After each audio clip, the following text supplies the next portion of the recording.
देख ले पाकिस्तान के अंदर, हम हर पिछली हुकूमत का किया धरा भूल जाते हैं। ये ठीक 5 साल बाद या 4 साल बाद अगली हुकूमत दोबारा आ जाती, यानी हम उसको पहचान ही नहीं पाते। हम सिर्फ 4 या 5 साल के अंदर वो सारा कुछ भूल जाते हैं जो पिछली हुकूमत ने हम पे जुल्म किया होगा, हमारे हकूक मारे होंगे, या हम पे जुल्म किया होगा, या मतलब हमें समझने के दूसरे लफ्जों में मुंह पे थप्पड़ मारे होंगे, गालियां दी होंगी, सब कुछ वो भूल जाते हैं, सब कुछ। बदनस्ली लोग। लेकिन जो नस्ली लोग होते हैं ना नाज़रीन, वो कभी भी ये सब कुछ नहीं भूलते। वो हमेशा जो है वो उनकी कोताहियां, उनके जुल्म, उनकी जो भूलने की आदत है, उन्होंने जो आपके साथ किया वो कभी भी नहीं भूलेंगे।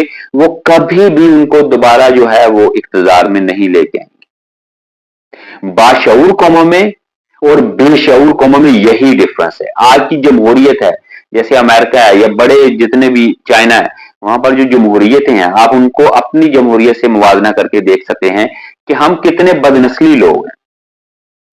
यानी हम सब कुछ भूल भुला के दोबारा उन्हीं सियासतदानों के पीछे, उन्हीं लोगों के पीछे, उन्हीं रहनुमाओं के पीछे भागे चले जाते हैं, उन्हीं के लिए आपस में लड़ते हैं, आपस में गालम गलूच होते हैं, आपस में दस्तों गिरेबान होते हैं। हम किसी की नहीं सुनते क्योंकि हम बदनस्ली लोग हैं। अगर हम नस्ली होते तो पिछले 30 सालों में या 25-30 सालों में वही पार्टियां कभी भी बरसरे इक्तदार ना आती।